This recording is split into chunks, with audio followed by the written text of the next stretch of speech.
revolutionary organizations, and as Don Dignan and B.R. Deepak has brought out in their studies that the ports in China were major center of Ghadar party activities, and there were this activities with the Germans, which were popularly known as the Indo-German intrigues. But at the same time, these were very discreet activities. They were not open about their activities. I would also like to talk about the kind of association which existed, preceded, just before the war began in 1939.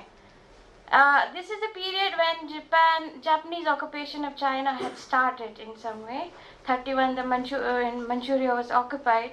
During this period, the associations were based on ethnic and religious lines. As Isabella pointed out in her, the Gurudwara played a major role as a center of where community center where people would meet and socialize.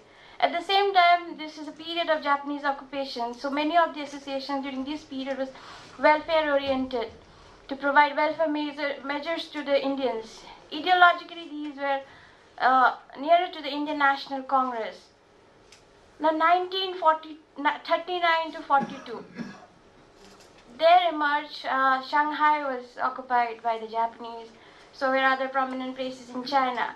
Now there emerged this Japanese network of Indian revolutionaries like Anand Mohan Sahai, a very prominent Indian revolutionary who was based in Japan for a long time, and who had frequented China many times, just like Raja Mahendra Pratap. And there were other quite a lot of Indians who had lived in Japan for a long period, were married to Japanese ladies, and the children also worked in the Japanese government. So these were very prominent people who had very marked Japanese connections, who came to China during this period and played an important role in the establishment of associations, different kind of associations. And I'd like to point out some of the associations that existed during this period, like the Indian National Association. Sahai played, this was supposed to be the overseas branch of the Indian National Congress. Sahai had opened up a branch in Kobe, and later on another branch was opened in Shanghai. The Sikh National Society, this was also based in Shanghai. Aryan Patriotic Organization, Shanghai. Joint Sikh Society, also in Shanghai. There was a Tianjin Resident Association. It was established by a very prominent, affluent Sindhi Muslim called Abdul Bari. And there was the Indian Welfare Association in Shanghai. Besides, there was the Indian Muslim Association at Canton, which later on developed into RFP, Indian Independence Revolutionary Forward Bloc. And of course, some remnants of the Ghadar party was still there in China, and it was based in Canton. And Hind Sabak was supposedly the leader of this organization at the time. There was also the Indo Party, or the 11 Brothers in Hong Kong, which apparently played a very important role in the Tin Hat Mutiny. And there was of course the Indian Independence League, which was based in quite a lot of places in China, wherever there was an Indian community, like in Shanghai, where B. Bobby, a Muslim from Eastern Pakistan, Eastern Bangladesh, Eastern, was the president. Hong Kong, there was the Dost Muhammad Khan, who was the president. And Macau, the leader, I haven't been able to find out who was the leader. Now, during this period, 1939 to 42, I would say that these associations were still based on religion and ethnic lines, and they were still concerned with welfare objectives to a great extent. But somewhere down the line, they also became political in nature. So when this Japanese network of Indian leaders, when they tried to build association or establish association, they didn't want a big break from the established tradition of association being organized on religious line. Now, this is a period when this anti-British pro-independence trend started and gained momentum. Because of course a lot of them were revolutionary in nature, and this is the period when the beginning a pro-Japan trend started among the Indian community. But at the same time, this was factionalism was rampant in the associations which existed at this time, and there was a lot of internal strife, and there was no mass mobilization. It remained a very fragmented kind of associations. So associational life in the real sense of the term had not started as yet, if you ask me. Now, 1943 to 45, this was a major period in terms of the true sense of associational life started in this period and existed in this period. Now, the Indian Independence League took the lead in this. The Indian Independence League was a very fragmented structure. Before Bose, Subhash Chandra Bose, the leader of the Indian National Army, visited Shanghai in 1943. When he reached there, I'll show you some pictures of that of the presentation. He was very much dissatisfied with the way the Indian associations existed in China. So he left behind his secretary Hassan to reorganize the Indian Association, rather the Indian Independence League in China, and to come out with a bigger superstructure, more efficient in nature. So what happened after this was the Indian Independence League kind of subsumed all the existing associations of Indians. This, how did they reach this? How did they do it? They did it with a lot of shrewdity, I would say, and because important positions were given to the important members of the Indian community, as well as leaders of the erstwhile Indian associations. So there were Sikh elements were brought in, the Muslim elements were brought in, the revolutionary elements were brought in. It also what happened was there came a lot of organizational efficiency, unlike the other period. The Indian Independence League in China during this period, its activities were driven towards four directions: collection of funds from the Indian community, military training to the Indian National Army. Now, the Indian Independence League before the 1943 reorganization didn't have an army. This wing was set up after the reorganization happened, but a major importance was also given to provide relief measures to the Indians in the difficult condition of the wartime. And one of the most important aspects of the IIL structure in China was propaganda. A lot of efforts were spent and time given to propaganda. The IIL Shanghai, the IIL Center in Shanghai published two journals, Chalo Delhi, which was in Romanized Hindustani, and On to Delhi. This was published in English. There was another a magazine which was published from Hong Kong. It was in Urdu, called Inqilab. Moreover, there were lectures were given regularly at the IIL headquarters, and of course broadcasts, radio broadcasts, both long wave and short wave were given regularly. The IIL was a real game changer in terms of as an association, or how it existed in China, wartime China, because there was a lot of foresight, and women were given quite a lot of representation. There was a Rani Jhansi regiment, and a very important lady, quite a firebrand orator, headed this wing of the Indian National Army. It also tried to bridge the factionalism in the community to a great extent. Of course, the pan-Indian character was given to it. I mean, people of all religion, all sects could be member of it. And the most important thing, thing that the IIL could do during this period was sensitize Indians in China on the question of Indian independence. Of course, this existed, the IIL and the other organization. It existed with Japanese support and patronage. But at the same time, there was this I have brought out in talked about it in another paper, how it tried to legitimize allying with Imperial Japan, and by addressing the question of Japanese occupation of China. This all was done in a very productive manner, in an efficient manner. But when we talk about the extent of Japanese support to the Indian associations in China, and vice versa, the support of Indians to the Japanese occupation of China, I would say that one must not generalize it, because it didn't happen all of a sudden. It happened over a period of time. The first stage, I would say, was the period of when the Japanese Manchurian occupation of Manchuria until the beginning of the First World War. This is the period I would like to brought out an instance here. This is the period when Raja Mahendra Pratap, ma'am has talked about it, visited. He used to frequent China at the time many times. So in 1934, if I'm not mistaken, he was there in China to participate in the Pan-Asian Japan-sponsored conference Italian. The Indian Youth League, I don't have much information on this organization, so I haven't really talked about it much. The Indian Youth League categorically came out with very strong worded,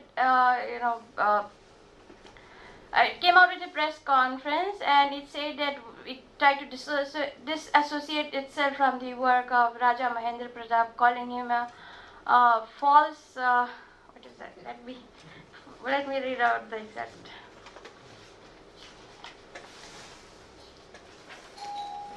The false servant of conflicting loyalties, who was working hand in hand with and for the Japanese imperialists against Chinese national aspirations, and that we have often been reproached by our Chinese friends for this shameful behavior of our countrymen. So he also stressed out that people like Raja Mahendra Pratap was not representing the Indians in China and attempted to distance the Indians in China from the pro-Japanese activities of the Raja. Now, during the second stage, this is the period where Japan kind of, strengthened its grip in China, and by 1941, all the major cities in China, like Nanjing and all, had fallen to the Japanese. Even the Kuomintang regime had shifted its capital to Chongqing. So, and the Indian community in China, as a migrant community, probably more was at stake for the Indians than the Chinese residents. So this is the period, as the Japanese power grew stronger in China, the Indians reluctantly came around and started siding with Japan. But it didn't happen all of a sudden, and the whole idea was to safeguard the interests of the Indian community, Indian population, against a possible Japanese annihilation. Now the third stage was 1942 to 45, when the ILA became a very strong organization and association. This is the period when the Indians actively collaborated with the Japanese for patriotic reasons. This stage was marked by a genuine political mobilization in the Indian community in China, and political activism in the real sense of the term among the Indians in China came after Subhash Chandra Bose took the reins of the INA movement in Southeast Asia. Bose, with his cult figure, was able to generate patriotic fervor among the Indians, which was unseen before in the context of Indians in China. The period between 1943 and 45 was the time when political activism among the Indians in China grew to its optimum level. In this phase, the Indians in general had started genuinely believing that the Japanese could help in the liberation of India. It also underlines an important fact that the Indians in China had given up their hopes in China, which by the time had become a divided, war-ravaged territory, and realistically believed that the Japanese were going to eventually control China. In such a scenario, a strong, victorious Japan seemed a far better ally in its fight against British imperialism as compared to a tottering China. Hence, the Indians in China attempted to make the fullest use of the opportunity created by the war, and many associations in this era came up to realize this end. The rationality of the aim of securing India's independence prevailed upon the imperative of having an ethical and principled approach towards China. The decisions of Indians in China to throw in their lot with the Japanese was thus based on a realistic appraisal of the unfolding of the situation in China and the world until then. However, this was to be a very short-lived affair. Now, what happened to this association? As I mentioned before, most of the associations were subsumed by the Indian Independence League. So, by 1943, during the period 43 to 45, only the Indian Independence League functioned in China. With the surrender of Japan in 45 and the supposed death of Bose in plane crash, the INA movement was of course disbanded. Prominent members of the Indian IIL in China were arrested and deported to India. So that's where the associational life of the Indian community in wartime China came to an end. Having said that, I would like to conclude by saying that this without taking into account what happened to these associations at the end, this was also the period where the phenomena of Indians organizing in groups and associations peaked in this crucial period of the World War II. And also these were very overt operations, unlike during First World War, when they were very discreet because of the backing of the Japanese, because they basically flourished under Japanese occupation. And these were, unlike earlier organizations which were very fragmented and lacked direction until the reorganization of the IIL and mass mobilization of the Indians in China only happened with the reorganization of the IIL-INA in 1943. I would like to, I have time, sir? How much? Okay. So I'd like to end with by showing you some pictures. I've shown it many times to this family at ICS, and I hope no shoe comes. so this is identity card of the IIL. This is a Sikh gentleman, picture of a Sikh gentleman here. And this is the cover page of the Chalo Delhi magazine, which was published from Shanghai. And this is Bose during his visit in Shanghai in 43. See lots of Sikh soldiers there, and Bose at the Hotel Pacific in Shanghai at the top. This is a personal favorite of mine. I'm going to use the term again. Seemingly Sikh Chinese guy with turban. So I am assuming that he is intermarried. He's a product of an intermarriage between a Sikh and a Chinese woman. And these are the Indians who were demonstrating in Shanghai. And this is the Azad Hind Force, the Indian National Army training camp in Shanghai. And with that, I come to the end of my presentation. Thank you so much.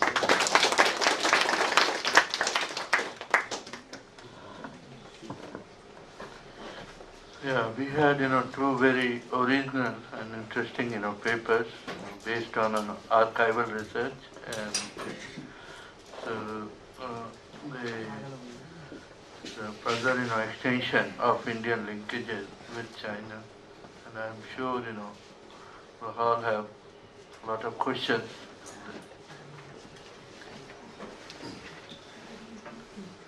I have something to say to Madhavi. She and I have both retired from the same place, so we know each other well.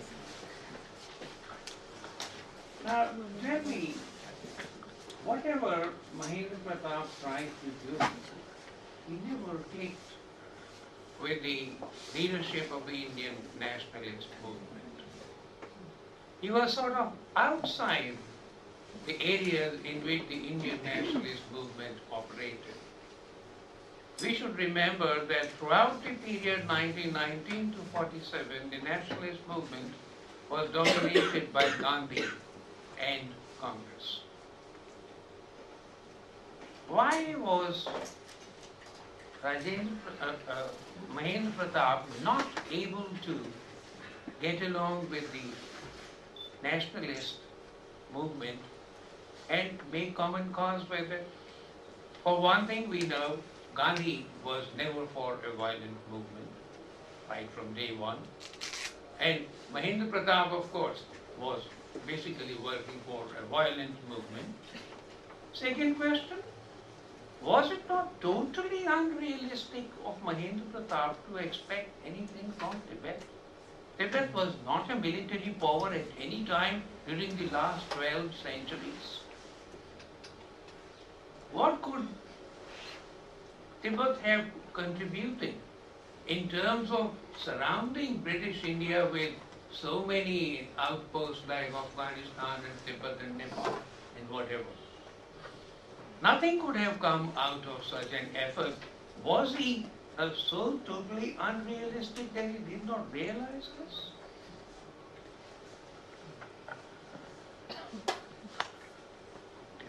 Any other questions? Comment? Yeah, Isabella? I really enjoyed both papers. My questions are one of you, but sort of relevant to your paper as well. I just wondered in the 1930s and with the development, so thank you, with the development of these Japanese arguments based on Pan-Asianism aiming at aimed at both Indians in China and Chinese trying to get them to support Japan's aims. Did they ever try and use Pratap's publications and arguments to support that? To sort of Japanese? Yes. Because I can imagine that they might try and aim something at an Indian audience, drawing on an Indian audience.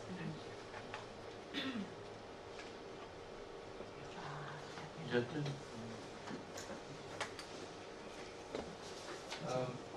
One question to Nirmola.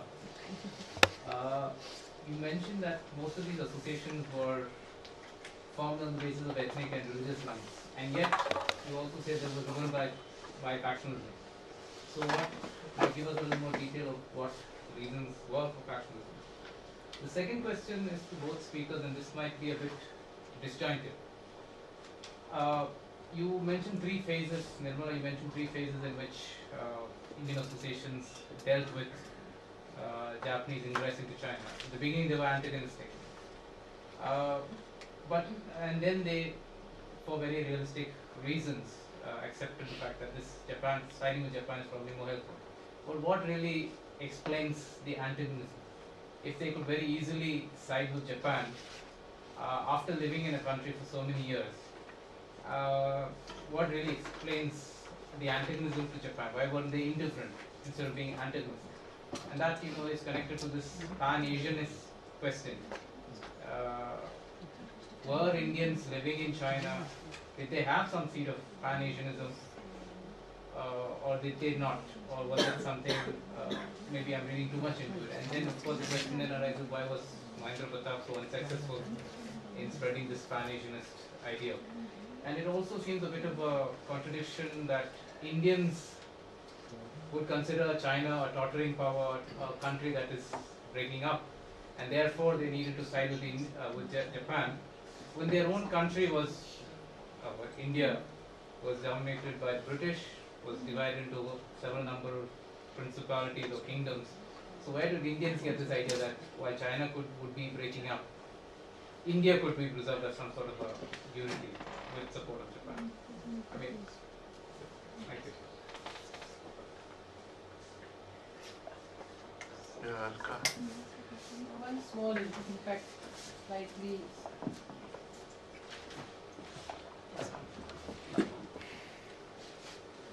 slightly linked up with the earlier question about Mahendra Pratap's activities. I mean, was he at all in touch with other counterparts in India? I mean, you say that he was obviously going around and getting a lot of support from foreign governments and even some people and independent kind of rich sources. But what about the Indian? I mean, he was obviously banished by the British because they thought that he was a troublemaker. But did he not have any linkages with, say, smaller principalities who may have shared his revulsion for the British rule? And ultimately, what is this? I mean, apart from saying, where is this his own income that he, or his own resources that he is mainly depending upon in all this? Because you can get support and fund your traveling and trying to, but what ultimately what sustains him over this entire period?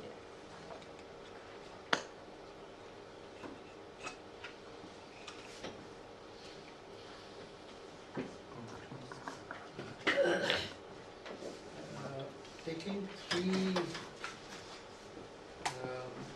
examples. Rajamandu Pratap, Tagore, and Subhas Bose, in trying to cope with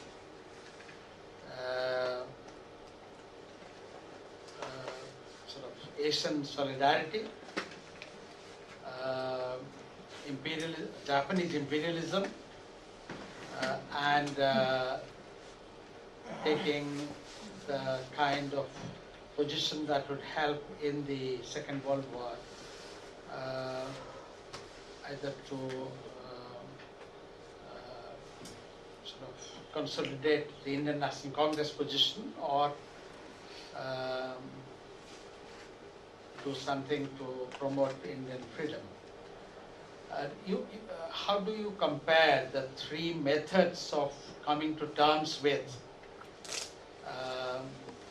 this kind of situation? Tagore manages to successfully evolve a position, and therefore he has the favorable verdict of history, as it were, in India, China, as well as Japan, ultimately. And in case of Mahendra Pratap, you find the unresolved contradiction. In case of Subhas, also he seems to have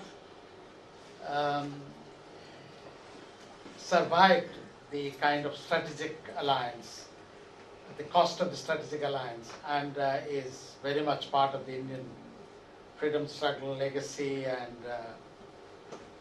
I don't know, in China, what is his the interest in Subhas Bose? I have not followed. So how do you compare these three patterns of responses to the contemporary dilemmas? Okay. Like to sit on? Hello. Yeah, factionalism, as in, like, there were many leaders who wanted to lead or become president of the organizations. So I meant factionalism in that context. And antagonism to Japan in the initial phase was probably because of to a great extent, because of the influence of the Indian National Congress, which had a very pro-China, anti-Japan stand. And Indians at that time, in general, Indians in China followed the Indian National Congress line of thought. So that's what I would like to say. Japan versus China. What was the last question? If you could. I mean, That was for ma'am and for me. Yeah, I mean, no, it's just mentioned as a sort of a contradiction that Indians should think that China is splitting apart, but their country is dominated by Britain. You see, most of the time they were not logical all the time. So there were contradictions, of course. There were contradictions that I would.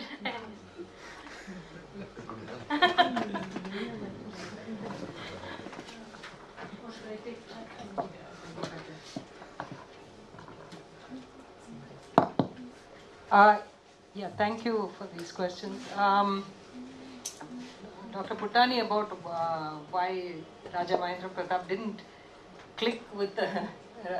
actually, he always maintained links with a whole lot of other associations, including the Congress.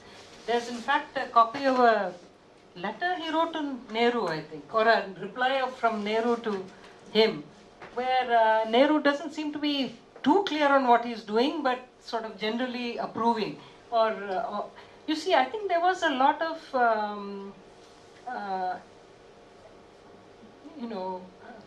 quite a lot of links between all these. Now, it was difficult for them to really, this is linked with Alka's question, it was difficult for them to actually have too many links with people in India because of the censorship and the persecution. It really was difficult. But people like Nehru and all used to come outside also. And so there was some letter communication. And So I think they were not antagonistic to each other. There were some links. However, Raja Mahendra Pratap was very much his own man in terms of his vision. That's what I tried to say at the beginning. You cannot confine him to just a nationalist. He had a larger vision, of internationalism, and he basically set out to do all things simultaneously. So in that sense, he never became part of any others. At one period, he was very close to the Gadar party. But even they fell out with him in a sense because they couldn't go along with everything he said. Nor would he go along with everything they did. So, he remained sort of maverick figure. Now, when you said, is he unrealistic to expect that about Tibet? Sure. In fact, the easiest thing to think about Raja Mahendra Pratap is that he was really almost crazy, almost wild in his way. And in fact, my first reaction when I saw things about him was that he was really, but as I, looked more at it, that doesn't, if he was really so wild, that doesn't explain how he could last as long as he did, how so many people were willing to meet and talk with him. So in a sense, he resonated with certain currents. Turkey, Afghanistan, Japan, Soviet Union, all these there were these people moving all around as well as there were these currents. So I think it did not, today it seems unrealistic to us, but maybe at that time it did not seem so unrealistic. Otherwise I can't explain how he